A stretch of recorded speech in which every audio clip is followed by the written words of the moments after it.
Welcome to the Building Success interview series. Today I'm joined by James Hughes, who's the founder and owner of Fabric, a well-known architecture design and build company based in Solihull. So James, to kick us off, you can tell us a bit more about how you got from sweeping floors to owning one of the most successful award-winning businesses in the West Midlands. That's kind. Well, thanks for inviting me on and giving me a platform to talk about myself, which is great. This is it.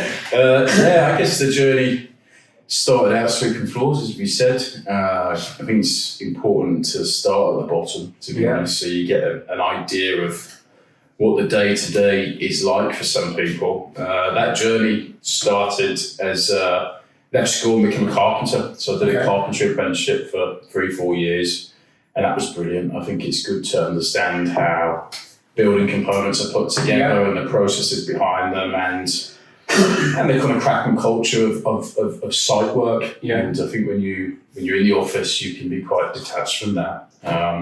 So that was a really good grounding. It was important to do that from kind of school or after college, because quite a lot of people went to university and that wasn't where I saw myself heading at that time. So I kind of went in a different direction. It was great, really enjoyed it, but didn't see any longevity in that. I always wanted to kind of like design and build stuff from a young age. So after I'd kind of grown a little bit long in the tooth for the site work, I think as a carpenter, you've either got to be slow and good or bad and fast. And I was bad and slow.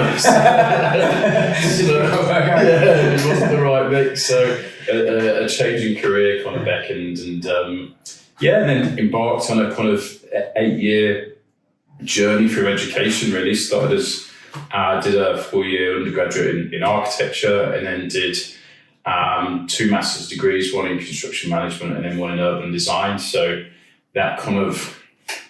Whilst working at the same time? Yeah, I was I worked for Taylor Wimpey at the time, and they were really good. They put me through my studies, so I wasn't kind of saddled with too much debt when I came out at the end.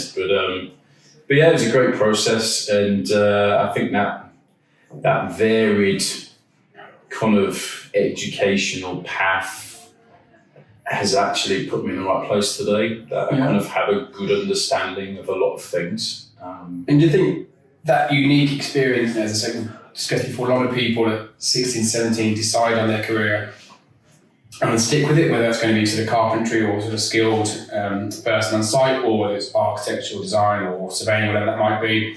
Do you think maybe deciding slightly later has helped you find your sort of passion and will love and know that that's what you really want to put your heart into? I think so. I mean, I'm really envious of those people who just know what they want to be at 17. They stick to it, and they're still doing what they wanted to do now, which is great. But there's also quite a lot of people who are our age who are having to shift careers because, they don't enjoy what they do. So for me, it worked well going to university later, developing a bit of maturity, and actually going to learn and get something out of it. So, I mean, horses for courses, but that certainly worked for me going a bit later on in life. And how do you think, as you say, you design and build company, for architects working for you, surveyors, actually guys out on site as well, I guess that's given you a good understanding of why they can and can't do certain things and why they may find certain challenges, and you can sort of help and dip into certain things. Because as an owner, you can't do everything, you've got to delegate, but appreciating what they all do, that must inevitably help you long term. Yeah, for sure. I think the levels of communication and how people communicate are also very different. So how architects communicate with one another are very different to how a ground worker might communicate. So when we first started the business, that started out as an architect's practice to begin with, and we kind of traversed into design and build. The main reason was to protect quality. We were doing lots of design work.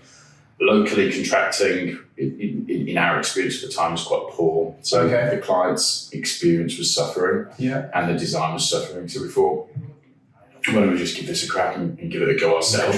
Let's control it ourselves, and that worked out pretty positively. And the business has kind of grown almost unintentionally, to be honest. I started out as just a group of friends working on some cool things. And before you know it, these cool things got bigger and bigger. And then all of a sudden we had a business. People drive around and they sort of see the fabric branding, and especially, in and around sort of Knoll, Dulwich, Lapworth, these quite sort of affluent areas, and people now aspire and say, I want a house built by fabric, and I guess that must be sort of quite cool. And in a relatively short time, you've started to win awards now as well. Tell us a bit more about last year and how that came about. Yeah, that was pretty cool. We won Architectural Practice of the Year at the Insider West Midlands Property Awards, which was good. Yeah, we didn't put ourselves forwards. Someone in the room had observed what we're doing. A judging panel agreed that we looked good. And, we were the little minnow at the back, competing against some really big practices. Employing hundreds of people, and we won. So, what do you? There's no sort of silver. What do you put that down to? Because, as you say, you're relatively small in terms of headcount practice, but you seem to be attracting some really good people that come from maybe sort of bigger, more well-established, businesses in the Midlands or all over the country that want to come work for you because they see what you're building. How has that come about? You said you started off with a group of mates that liked each other and liked doing cool stuff. But now you're obviously attracting people that you don't know that want to work for you. You're almost sort of turning people down because you're sort of trying to grow steadily, really. Yeah, I've always kind of focused on that kind of being different in the market, that point of differentiation against what other people are offering. I think people find that refreshing. As I've said, we've kind of organically grown, so a lot of the people who work with us are extensions of existing colleagues. So a lot of the people, probably 80% of the people here are friends of friends that have worked here. I think there's sort of like fathers and sons out on the side. They're enjoying working here if they want to encourage people to work. We've got a couple of them, and that's great. That's really rewarding, and that retention of those connections have allowed us to protect this company culture that we've fostered. Rather unknowingly, it hasn't been a kind of intentional, let's write out some core values here, but we've got some good and honest kind of motivations in the business. What's really interesting about design and build is, my currency is time. So time is really important to me. And what's really, really rewarding here is you can conceive an idea which starts in your mind, you can put it on a bit of paper, you can show it to a client likes it, and then all of your friends start building it on site. And that's a really rewarding kind of journey. And it's a real good physical demonstration of your time. So when time is your currency and you can actually show, well, what did I do last year? Well, I've got a physical building to show you. And that's what a lot of people like about the construction also, because 99% of your work is residential, you're building it for the end user. So you're speaking to the homeowner, whether it's an extension or knock down, it's a rebuild, and then I guess for them to put that key in a year or two later, and their family and their kids and their friends to sort of turn into a housewarming, sometimes inviting you as well as a thank you. It must be amazing, that sort of thing, that feel good. You mentioned culture there as well, and I guess the reason why people want to work with you in terms of employees and clients is that you do foster that good culture. I noticed on the wall as I walked in, work hard and be nice to people. It's very simple. I was talking to my sort of colleague, it's very simple, few words, but if you do those two things, most of the things should fall into place, really. 100%. I like to think, good people follow good people, and I think that's the same for clients, and I think it's the same for colleagues and people that work here. Work hard and be nice to people is a kind of simple aphorism which summarises a lot of things. Honesty, integrity is another one. Raise the standard is another one. These simple bits of language are really important because, it sets the standard of what we're trying to create without me having to be there and kind of, I don't need to bang the drum. People get it. I suppose that helped you when, it's obviously attracting people. I know we have quarterly sort of catch-ups just to see what's going on in the market, what you might need in the sort of future and how things are going to going to evolve. And how have you found it in terms of, making sure that I know what you need and coming to site, meeting with people, coming to the office? Is that something that's been sort of useful in terms of getting those right people? And I guess, you said your currency is time. Meeting one person, hiring them, and then staying with the company for a long time is the most valuable thing you can give, I suppose. Yeah, it is. I think the value you guys have given to Fabric have been great. You've placed some really good people here, and the cost of a bad hire is major. Yeah. One bad apple can really damage the apple cart, so to speak. And finding people that fit within your culture is a challenging hire. Here is a difficult place to work. There are easier jobs out there. Yeah. Can pay more money. Okay. This is a difficult place to work. We have a culture of kind of high performance in the business, whereby we're always trying to be better than the previous day and the previous year. So we're all trying to push each other forward, and we all hold ourselves kind of accountable. Okay. We can be quite frank with one another. Yeah. Because you're only as strong as your weakest link. Definitely. And when you're a kind of multifaceted business, so our business is made up of 3 or 4 common divisions. Sounds a bit more than it is, but we'll have architecture, we'll have commercial, we'll have construction, and we'll have joinery. Yeah. If one of those people let you down, as an example, you have a great site team who do some amazing work, working really hard, but if the detailing from the architects let them down, it reflects badly on everyone. Yeah. So everyone has to have the confidence that everyone in that chain is performing to their highest ability. Do you have a favourite project that you've worked on, whether it was the first one you did because it was so challenging and you were just nervous about getting paid and keeping the company open, or was it one that you've won an award for? Is it one that you really gotten to know the client? Is there anything that sort of really stands out over the last sort of 10 years that you and the team have worked on? Yeah, I mean, they're all really rewarding. You're quite right. Sometimes the pressure of doing the job can take away the enjoyment from it, and that's something I've learned to kind of embrace the difficult and see the pressure as almost as a privilege. And that's something we really try and push on everyone. Got some young guys doing some very complex things here, and with that is pressure. Yeah. But to answer your question, I mean, there are a number of projects. We're coming close to finishing a project in Lapworth. It's an amazing project. It's a 13,000 square foot new build. The staircase in there is extremely complex. It's 4 stories. It's helical. It's stone. There's nothing like it in the region. And to design this has really tested us. Yeah. A few sleepless nights, I imagine, how you're going to get it in. Yeah. Designing getting them, putting it in is different, isn't it? A lot of grey hairs. I had a full set of black hair before that project. But do you know what's really, the architecture and the delivery are one thing, but the client relationships that we have are where the satisfaction is. Yeah. So the clients that we're doing this project for are lovely, amazing people who become friends. Over a long time, and that's what's really rewarding about the job. So when you're creating a building, as soon as you start seeing that building furnished, and you start seeing your clients move into it, and their children move into it, it goes from a building to a home, and that kind of very subtle change is extremely rewarding. That's what it's for, isn't it, I suppose? Yeah, and I don't think you maybe get that with an office or a university building, or for us, more transactional perhaps. People go and leave their neighbours for a home. Yeah, I think. Look, I mean, this is much more of an emotional journey, so it's harder. Yeah, it's personal money, it's personal time.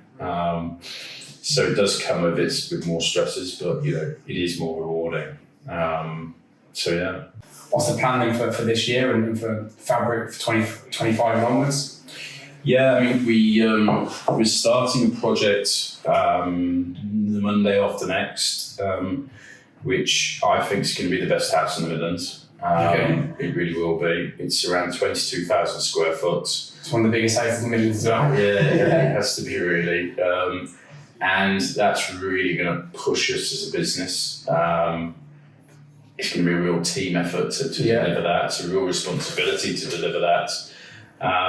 So finishing off a number of projects and starting that is going to be huge. We've got a couple of commercial schemes which we're really looking forward to, a couple of retail schemes which are going to be good. But the real priority for this year actually is to continue what we're doing, but do it better. So we've got always better. Yeah, I think this year we're really actively going on a journey of kind of high performance within the team, and really honing in on that, being really accountable with one another, being really honest, being demanding of one another. Everyone's accepted they're here to be better. Okay. And with that, we all have to push ourselves essentially. So we're going to make that more of a conscious thing. As I said, business started out as just a collective of friends and mates working together, and now we've quickly realised actually this is a business. It's quite a successful business. So we'd actually better start doing some business things and actually consciously doing stuff, because we've developed this culture which is really working, but it hasn't been a conscious thing that we've written down. One to follow the other, and it's and I think sometimes you see these people on Instagram telling you how it should be done. Sometimes you look at that and go, oh, we should be doing this and doing that, but this has happened quite organically here. And it's not sort of linear to success. There's no sort of one size fits all. It's not getting up at 5 a.m, having a sort of protein shake, having a sort of diary laid out. As you say, yours is a bit more sort of fluid, it seems. And I guess within a creative environment, you can't be too structured sometimes, because if you've got time to be too sort of rigid, it might dampen the creativity, which is what you're all about. Yeah, I think it's probably quite accurate of you to reference it back to the kind of the creative process, because sometimes when you're designing in a building, and I think we have an ability, or my mind works as you can't design everything out day one. You have to trust yourself that you'll meet challenges and problems and you'll solve them on the way, because if you try and design everything out or think of every solution to every problem, you're just not going to do anything. You never get started. You're not going to do anything. No. Well, so this year I think the team is the team, if you look back and then you think we've achieved what's our proudest achievement, it's the creation of the team. Okay. It's not necessarily a building. It's not necessarily an award. It's sometimes you'll look around the office and you'll see a joiner talking to an architect, and they'll be really passionately talking about a component in that building. And I look at that and go, that's brilliant, we've nailed that. And because they all care. They all care. Whether it's just a drawing, what you're going to use, you talk for sort of hours on how's it going to look when we finish, and how's it going to sort of come together, and why are we doing this over that. I guess the materials that you're using, everything you do seems to come from, say, that work hard and nice to people, and everything else sort of just follow on from there, doesn't it, really? Yeah, I hope so. So James, you mentioned culture in terms of internally, in terms of sort of clients. How do you go about making sure that culture is at the core of everything that you do? Yeah, I think you've been a big help with that. I think the effort we go into together when we arrange interviews and trying to find out who is right and who isn't right for the business. I think I've always been in favour of hiring soft skills over hard. Okay. So I like to see what the person's energy's like. Yeah. I think you can see people that give off a positive aura or a negative aura. How are they with problems? What's their enthusiasm like? How committed are they? As I say, mistakes here are accepted. I was going to say encouraged, but probably not that far, but we accept mistakes if you're committed. Okay, you've got to show commitment. And that pushing themselves, doesn't it? Due diligence, you've got to push yourself. So we hire soft over hard, and we want to work on those hard skills together, because it's quite apparent what we're doing here is very niche. You can have a vast amount of experience in construction, but you might not have a lot of experience in design and build, or even design and build doing complex projects. So we occupy a very niche part of the market. So, finding that person who has those hard skills in the niche part of the market is going to be hard. So we hire soft and we develop the hard skills. Okay. But I think our employee retention is high. Yes. We like to think people enjoy working here. And I think when people enjoy working at the practice, it shows in their work. Yeah. And the whole kind of process then, or it can become a kind of self-perpetuating cycle. Yeah. You do good work, you enjoy it, you do your work because you enjoy it, and it kind of hopefully takes care of itself. And as a kind of leader in the business, my role then is to make sure we've got the right people in the right seats who are motivated. Yeah. And the pressure really is on me is connecting good people with good opportunities. Yeah. And that's how, people stay motivated and like to be here. If they can see, right, this job's great, but look what we've got coming up. Yeah. That pipeline of projects is exciting thing to we've got to constantly challenge them. So, if the best work you've ever done is in the past, I'll do something else. Yeah. I'll literally traverse into something different. Yeah. So for me, it's all about the future, and the next project has to be better than the last. I guess that's why the portfolio is always growing, and we're getting all these nice opportunities because we're all striving to be better. Definitely, as you say, that sort of reputation.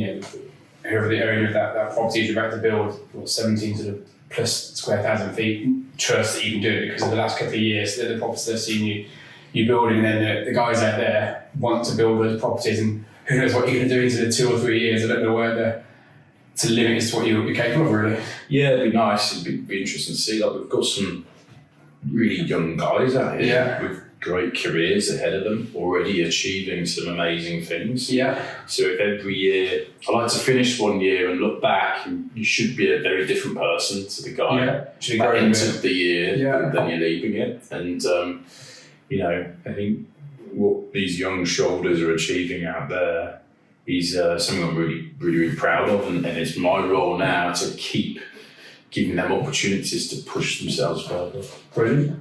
Well, I think that takes us very nicely to the conclusion of today's interview. James, thank you very much again. For anyone who wants to learn more about Fabric, what it is that they do, obviously in all the videos we'll link their website and their Instagram, which is quite cool as well. But thank you. I hope we were very successful 2025. No doubt it's going to be as good as the last few years as well. And we'll see you soon. Cool. Thank you. Cheers.